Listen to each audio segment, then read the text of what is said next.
I think, I've been watching the chat. There's been some really brilliant sort of conversations in here about, the importance of football in all of our lives, actually. And in the room, we've got supporter group organisers who've, our weekends have changed quite a lot in this last year.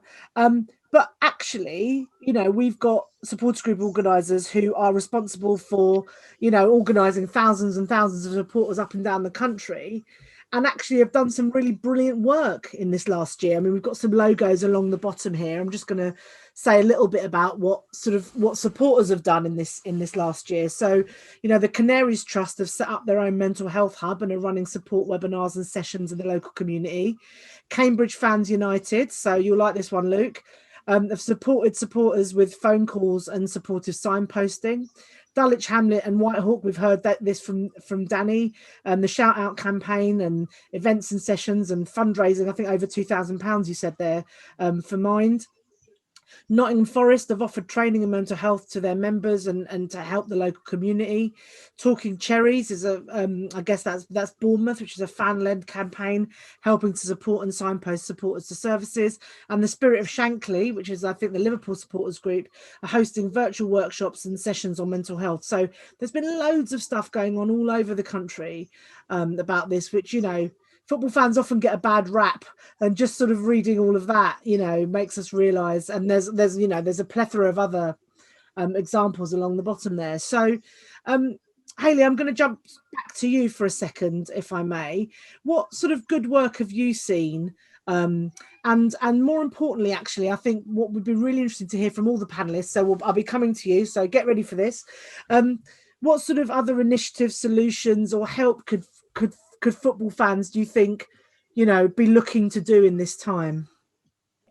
Yeah, I mean, we have seen some amazing initiatives. Actually, some of those are listed on that slide. And actually, just today, I was talking to AFC Bournemouth and heard about the Talking Cherries initiative and how that had come up from fans as a result of a suicide, a fan taking their own life, and how everyone rallied. Amazing projects. And I know some of our local minds have been involved in these, whether it's Norwich, Norfolk and Waverley Mind have been doing mindfulness sessions, linking in with the Canaries, and amazing work, and great that is coming from fans. And I think that resonates more with other fans, and that's ultimately who we want to reach.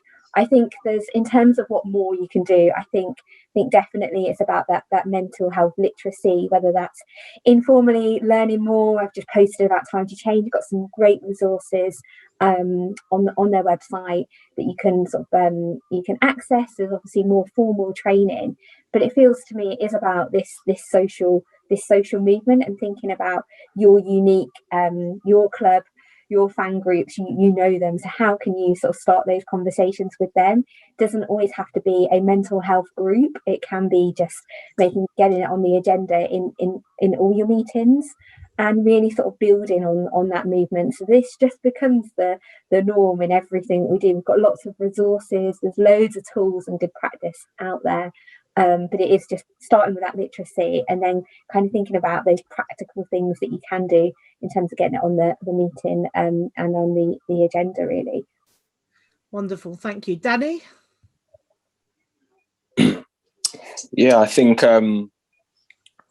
one thing that we've seen in the lockdown, which has been prominent, is quizzes, a lot of online quizzes with family members and things like that. And although I think we've probably done enough quizzes to last us 10 years, I think that's really helped. So I think just doing small little things to help people and trying to keep in touch with as many people as possible has certainly helped. Obviously, this initiative that you guys are doing, the Terrace Talk, is absolutely fantastic, which is helping. And obviously the work that the guys from Mind are doing. With my shout out campaign, I'm obviously bringing two clubs together in Dulwich Hamlet and Whitehawk Football Club. And I think for the fan groups on the call, work with other clubs as well. Work with your local clubs, or, if there's a lot of, I noticed that there was a lot of Football League or Premier League clubs. Can you partner with the non-league clubs? Can you do different campaigns and initiatives with your local non-league club? There's a lot of Premier League and EFL clubs. You have a lot of feeder clubs where players will go on loan to and things like that. get them involved, work with them, do quizzes, do different campaigns where you can show that you're united.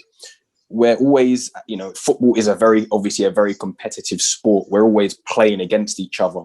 But I think what we need to start doing more in these times is working together, taking that competitiveness out of the picture, and showing the world and showing the country that in fact, we can actually come together.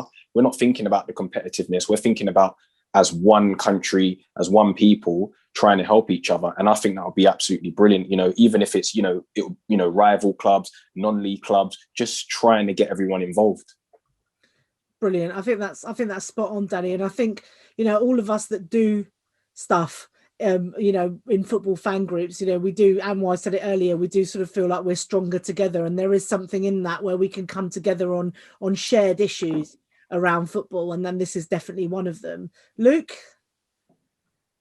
Sort of in my local community, I have to pick up on obviously the work that my beloved Cambridge United have done over the lockdown period. I know Hayley and the brilliant guys at Mind work closely with Cambridge United and sort of got the names on the tops, etc. And Cambridge had a big push on becoming a mentally healthy football club, and the work that they've done. I know my old mate Dave Matthew Jones is on this call somewhere, so I better give him a mention as well.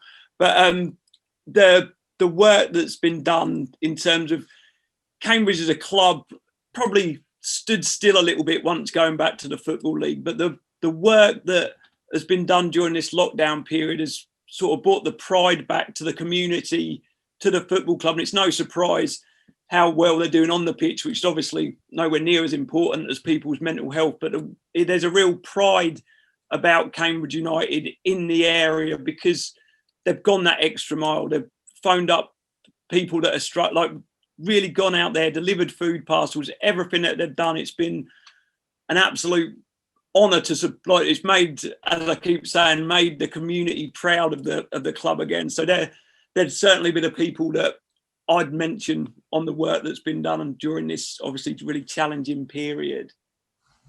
Fantastic, thank you. And finally,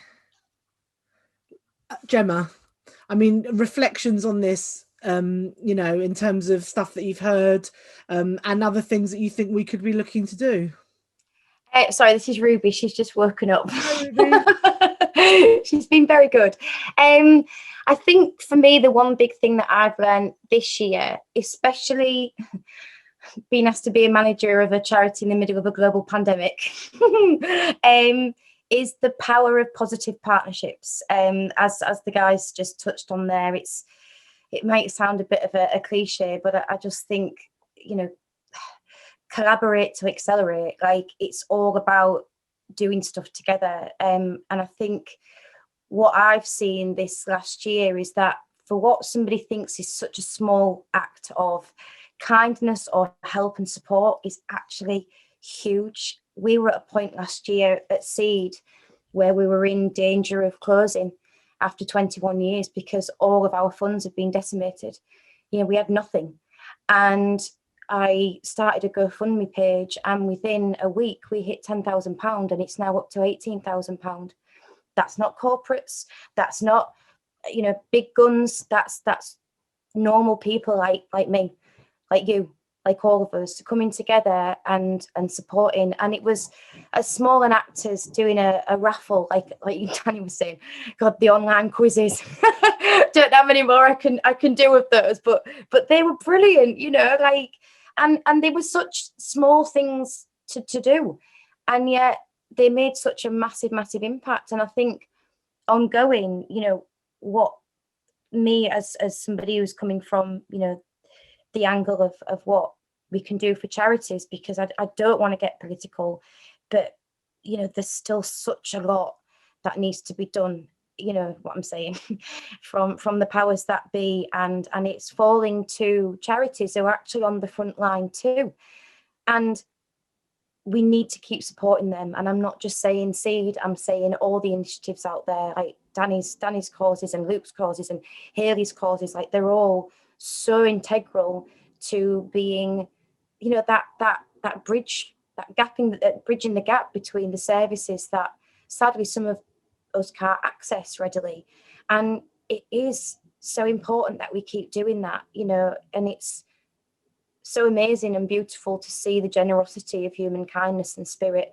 And it doesn't have to be running a marathon. It doesn't have to be, you know, Land's End to John O'Groats. It can be something as simple as baking a cake and doing a cake sale when we're allowed to, again, God forbid. You know, it's the little things that all add up to make a huge impact. Wonderful, thank you. And I think there's some, you know, some good sort of ideas for us there, some food for thought, and just about, you know, the small things, the big things, all the things in between that we can all be doing together, and being here this evening is obviously a big part of it.